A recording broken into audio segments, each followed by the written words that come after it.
Have you ever wondered what it's like to be at the height of your strength and then suddenly find yourself in total vulnerability? Samson's story is a journey of power and fall, of unparalleled strength and human weaknesses. Imagine someone who, with divine strength, was able to accomplish incredible feats, but also suffered the painful consequences of his mistakes. Samson faced devastating betrayal and crushing humiliation, but his story did not end in defeat. By touching on pain and regret, he found an extraordinary solution. Join us as we explore the journey of a hero whose life, marked by triumphs and tragedies, reveals the depth of redemption and forgiveness. This is the story of Samson, where every moment of weakness is overcome by the strength of new hope. But before I tell you all about Samson's story, I invite you to subscribe to our channel, because here we will be publishing new videos every week with stories of new biblical characters, which will surely bring you even closer to God and the Scriptures. It was a difficult time for Israel, which was oppressed by the Philistines. In the midst of this suffering, an Israelite couple, Manoah and his wife, were facing a personal pain. They could not have children. Hope seemed distant, until something surprising happened. One day, Manoah's wife was alone when she was visited by an angel of the Lord. He said to her, "You are barren, but you will give birth to a son. This son would be special, a Nazirite, consecrated to God from birth. He could not cut his hair, drink wine, or touch unclean things. But most impressive was the mission he would have. He will begin to deliver Israel from the Philistines." The woman ran to tell Manoah, who was amazed and prayed to God for more instructions on how to care for this special child. God answered her prayer, and the angel returned, confirming everything. Manoah and his wife, with hearts filled with fear and gratitude, offered a sacrifice to the Lord, and the angel ascended to heaven in the midst of the flames, proving that the message was indeed divine. Shortly thereafter, as promised, Manoah's wife conceived and gave birth to a son, whom they named Samson. From before Samson was born, he was consecrated to God under a special vow, the Nazirite vow. This vow included 3 clear and fundamental rules that Samson was to follow throughout his life, and they connected him directly to the power of God. The first rule was that Samson could never cut his hair. His hair symbolized his consecration, and as long as he remained faithful to this rule, he would have God-given strength. It was not just a physical characteristic, but a visible sign of his dedication and commitment to the Lord. The second rule forbade Samson from drinking wine or any fermented beverage. By avoiding these substances, he kept his mind clear and his body pure, always ready to fulfill his divine mission. The Nazirite vow separated him from ordinary practices, reminding him of his special separation from God. The third rule was to avoid all contact with dead bodies or unclean things. For Samson, purity was essential, and touching anything dead would make him ritually unclean, breaking his commitment to God. These 3 rules, though simple, were the key to Samson's extraordinary power. As long as he followed them, he would be blessed with superhuman strength to fulfill his role of freeing Israel from the Philistines. Samson's strength was beyond human comprehension, a true miracle of God.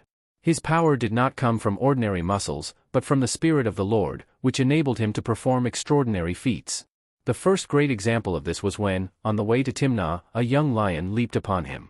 Imagine the scenario: a man alone, unarmed, facing a beast. Anyone else would have fled, but Samson, filled with the Spirit of God, grabbed the lion with his bare hands and tore it in two, as if it were a small animal. This was not just physical strength, it was divine power in action. And Samson, in all his humility, kept this feat to himself, not even telling his parents. Later, Samson faced the Philistines in an even more impressive way. They were furious with him for causing so much destruction, and in order to capture him, they convinced the men of Judah to hand him over. 3,000 men of Judah went to Samson, tied him up with new ropes, and took him to the Philistines. The enemies were certain that they had finally won. But as soon as they drew near, the Spirit of the Lord filled Samson with incomparable strength. The ropes that bound him snapped like burning threads, and without hesitation, Samson grabbed the first thing he saw, the jawbone of a donkey, and used it to defeat 1,000 Philistines. Think of the impact of that moment: a single man, armed with only a jawbone, defeating 1,000 warriors. This feat not only demonstrated Samson's physical strength, but also the strength of the divine purpose that accompanied him. He fought not with the strength of an ordinary man, but with the strength of God's chosen one. And even after this great victory, when Samson was exhausted and thirsty, he cried out to God for help, and the Lord opened a crack in the ground to give him water.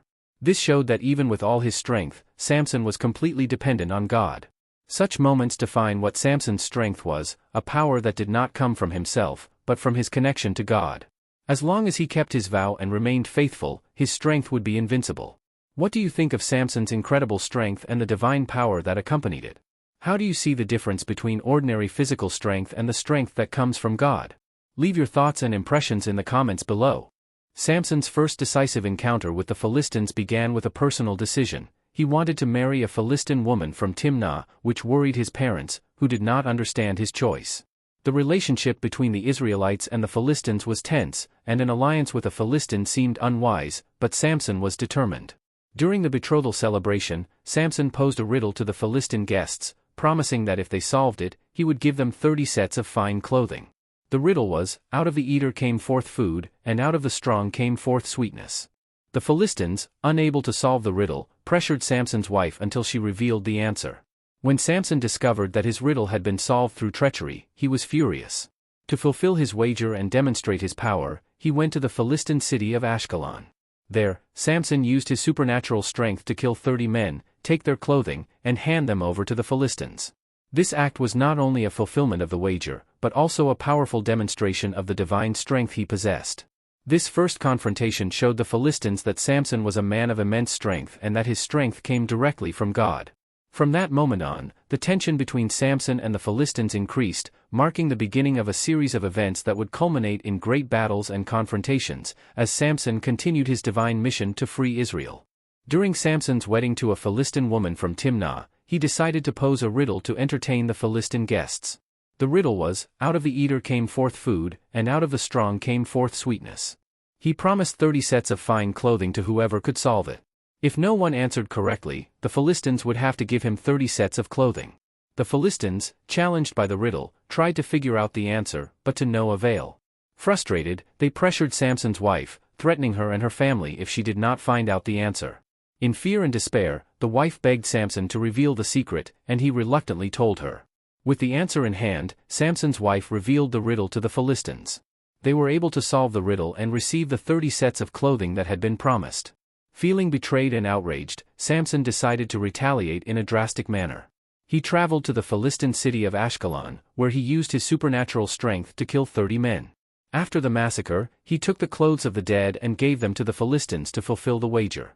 This act not only marked Samson's first major victory over the Philistines, but it also intensified the conflict between them.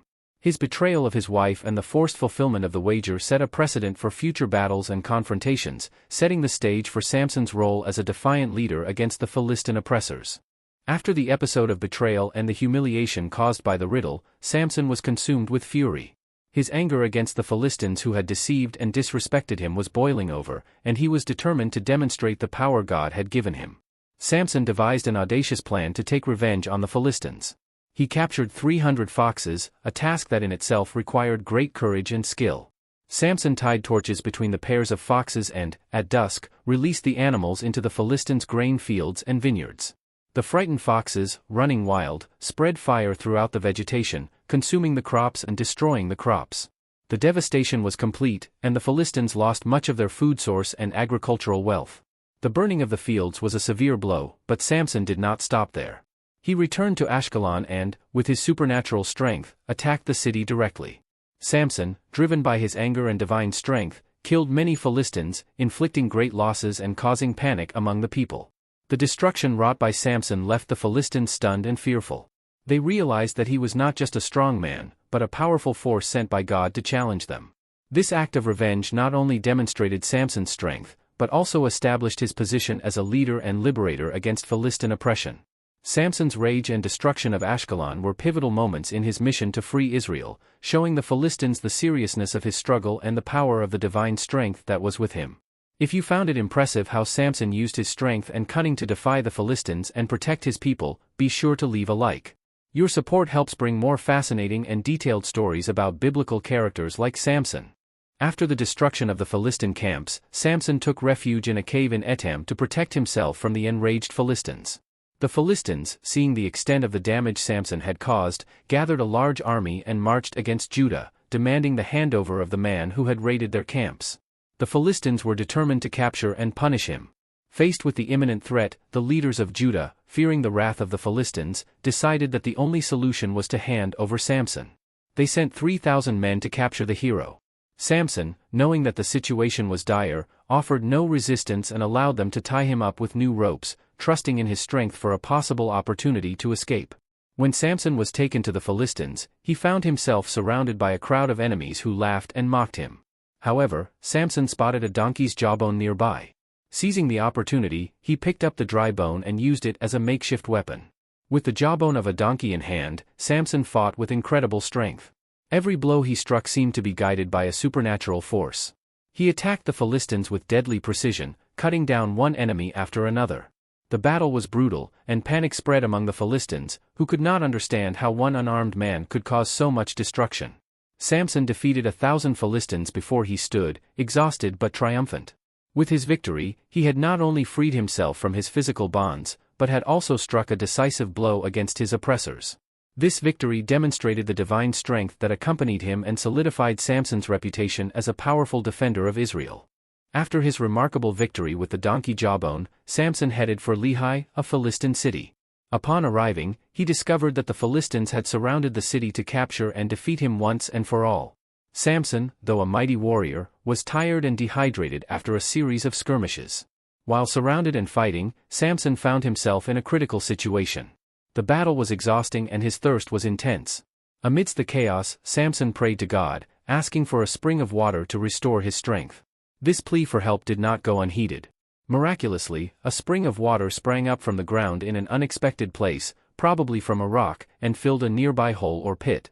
Samson quickly approached and drank greedily, quenching his thirst and regaining his energy. This act of divine provision was a clear sign that God was with him, offering sustenance and strength at a critical time. Reinvigorated by the water, Samson returned to battle with renewed energy and determination. He faced the Philistines with renewed vigor and once again won a decisive victory. The result was a major defeat for the Philistines and a confirmation of Samson's strength and leadership among the Israelites. The victory at Lehi, together with the miracle of the water, demonstrated God's direct intervention in Samson's life. This event not only secured his position as a leader, but also served as a powerful testimony of divine support in times of adversity. Samson continued to be an important and inspiring figure to the people of Israel. After his victory at Lehi, Samson arrived at Gaza, a fortified Philistine city. Upon arriving, he decided to spend the night in the city, not realizing that the Philistines were already aware of his presence. Word quickly spread, and the Philistine leaders, fearing a possible attack, decided to surround the city and lock its gates to ensure that Samson could not escape. During the night, while the Philistines were on alert, Samson observed the movement around him. He realized that the city gates were locked and that the city was under siege. In an act of defiance and strength, Samson decided to face the situation in a surprising way. With supernatural strength, Samson made his way to the city gates, which were large and heavy, made of wood reinforced with iron. With no apparent difficulty, he ripped the gates from their sockets and lifted them with his shoulders. Carrying them, Samson marched to the top of a nearby hill. There, he set the gates down with a gesture of triumph. This act not only destroyed the physical security of the city, but also sent a powerful message to the Philistines. The sight of the gates of Gaza, symbols of their security, being carried away and left on the hill had a profound impact. The Philistines were demoralized, realizing that their strongest defenses could not stop Samson. Samson's feat at Gaza further highlighted his superhuman strength and challenged the authority of the Philistines. This event solidified his reputation as a formidable defender of Israel and left the Philistines in a state of panic and uncertainty. Samson, once again, proved himself to be a fearsome foe and a figure of unmatched strength. Samson, known for his impressive strength, began a relationship with Delilah, a Philistine woman. The Philistine leaders, desperate to neutralize Samson and eliminate the threat he posed, sought out Delilah and offered her a large reward if she would discover the secret of his strength. Delilah began to pressure Samson to reveal the secret of his strength, but Samson, trusting her, gave false answers. He mentioned things like tying his hair with new ropes or using bowstrings, and whenever Delilah passed this information on to the Philistines, they tried to capture him, but Samson managed to escape each time. Despite these failed attempts, Delilah persisted. She used emotional and manipulative tactics to get what she wanted. Eventually, Samson, exhausted by Delilah's insistence and his love for Delilah, revealed the real secret. His strength came from the fact that he had never cut his hair, a sign of his dedication to God as a Nazirite. Without hesitation, Delilah gave this information to the Philistines. They broke into Delilah's house and, while Samson was asleep on her lap, cut off his hair. Without his strength, Samson was captured and taken to prison, where he was blinded and forced to work as a slave. Delilah's betrayal not only led to Samson's capture, but also marked a low point in his life, showing how misplaced trust can have devastating consequences. This phase of Samson's life is a reminder of how vital loyalty and trust are, and how betrayal can change the course of a life. At the end of his life, Samson found himself in his most humiliating situation. Blinded, weakened, and chained, he was living proof of the Philistines' contempt for the God of Israel. Samson's enemies were ecstatic about his defeat, and they decided to throw a huge party in the temple of the god Dagon to celebrate the capture of the one who had once been the terror of the Philistines. The temple was packed with thousands of Philistines, including their leaders and nobles, all gathered to make merry at the expense of the man they thought they had defeated forever. They brought Samson to the party to mock him, unaware that the hair they had cut off, a sign of Samson's covenant with God, had begun to grow back. More than that, something deeper had changed within Samson. Once arrogant and confident only in his own strength, he was now broken, aware of his total dependence on God. Samson asked the young man who was guiding him to take him to the central pillars that supported the temple. There he leaned against the pillars and, in an act of humility and repentance, offered a final prayer to God, "O sovereign Lord, remember me. Strengthen me just once more, so that I may avenge myself on the Philistines for my own eyes." Samson felt his strength returning. He knew this would be his last act, but he was determined to fulfill his purpose as judge and deliverer of Israel. With his hands firmly on the pillars, he pushed with all his might, and the entire temple began to shake. The pillars crumbled, and the temple collapsed on everyone inside, killing not only the Philistines but Samson as well. That day, Samson fulfilled his final mission. He defeated more enemies in his death than he had in his entire life, showing that even in the darkest circumstances, God can bring victory and redemption. Samson's death was both a sacrifice and a victory, an act of faith that freed Israel from the grip of their oppressors, reminding us that true strength comes from God and that even the weakest can be used to fulfill God's plan. How do you see Samson's end and his final display of strength? Share your thoughts and feelings in the comments. Do the story of Samson and his final prayer teach us about repentance, faith, and the strength that comes from God? Share your thoughts and join the conversation about how even in the most desperate situations, God can bring redemption and victory. We look forward to reading your thoughts on this powerful act of faith and sacrifice. And so we come to the end of Samson's incredible journey. His story is an emotional roller coaster, filled with moments of greatness and challenges. He began as a man of unparalleled strength, chosen by God to free his people from the Philistines. But, like any of us, he faced weaknesses and made mistakes that nearly cost him everything. Samson shows us that even when we are at our lowest and facing our greatest difficulties, there is always a chance for redemption and a way back. Through his failures and his final prayer, he found a way to overcome his challenges and do something great, even in his final hour. His story reminds us that no matter our failures, we are never beyond God's help. Each of us can rise up and find strength in moments of weakness. Samson, through his strength and repentance, turned his end into a new beginning, teaching us that there is always hope, even when all seems lost. If you were inspired by Samson's journey and want to continue exploring stories that show the power of redemption and hope, subscribe to our channel. Here, you'll find more powerful stories that reveal the depth of faith and transformation, just like Samson's. Don't miss out on more heartwarming, soul-bending content. Click subscribe and join us on our journey of discovery and learning. See you next time.